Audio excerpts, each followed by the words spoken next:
continuation sa update kanila Sir Vince. Ayan, nag-take out na rin si Sir Vince siguro para sa mami niya at sa mga kapatid niya. Diba? At ayan, saan kaya si Sir Vince papunta? Wow, talaga naman. Baka may hinahantay sila dito. Baka dito nila hantayin si mamala nila. Ng grocery si Sir Vince. Siguro, naubusan siya ng milk ni Amara, kaya sumingit lang yung grocery dito. Sino kayang kasama ni Amara dun sa kotse? Baka yung kapatid niya yung skinhead. Si Rai. Sino ba yun? Yun. Dami ng grocery ni Sir Vince. Tama rin yan kung ilang weeks din sila dito or ilang days, no? Dito sa Thailand daw. Akala ko kasi sa Saudi sa Thailand para. Andun pala yung yung love of my life ni Mami Tess. Ayan, nasa hotel na po si Amara at may kids din siya dun, may playpen din siya dun. Playpen ba yan, oh? Wow, ang cute naman ng hotel na yan. May pambata din, no? At ang kulitan ng mag-Mars na rin na si Miss Jubes at si Sir Vince. Ayan. Bakit umabot sa haplas, Sir Vince? Nananakit ba yung mga katawan? Si Miss Jubes, sigurado akong nananakit yung mga katawan niyan. Bukod sa nag-tribble pa siya ng bula, iba pa yung sa gabi nila Mami Sara. May tribble din doon. Charot. Kaya bilhan mo siya ng haplas, sir. Masarap siguro yun sa katawan.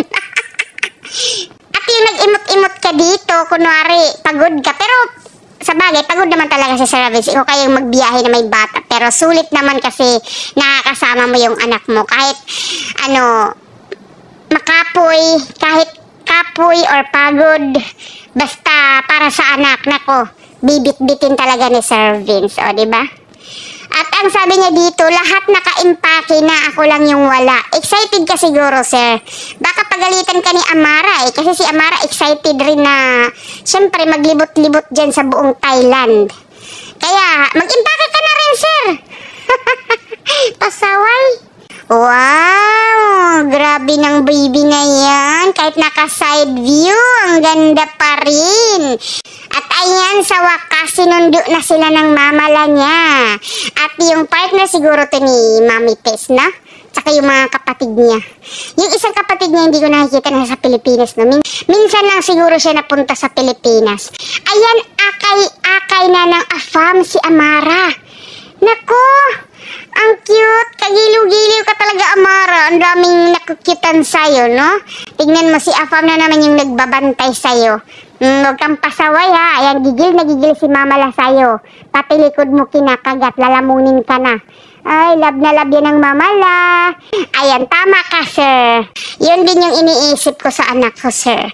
Kung sakali mang mag-asawa na siya, alala pa ba kaya tayo? Diba? Kung makapag-asawa siya ng malayo, pero syempre, tayo mga magulang, hindi natin hahayaan yun. Gagawa tayo ng paraan para magkita-kita tayong family. I feel you, sir. Ramdam ko yung nasa isip mo at nasa puso mo. Cute ni Amara, sir, no? Parang talaga namang Cinderella na Cinderella. Ay, Sleeping Beauty pala. Sorry. So, yun lang po yung update natin sa mga lalabs natin. Bye! Love you!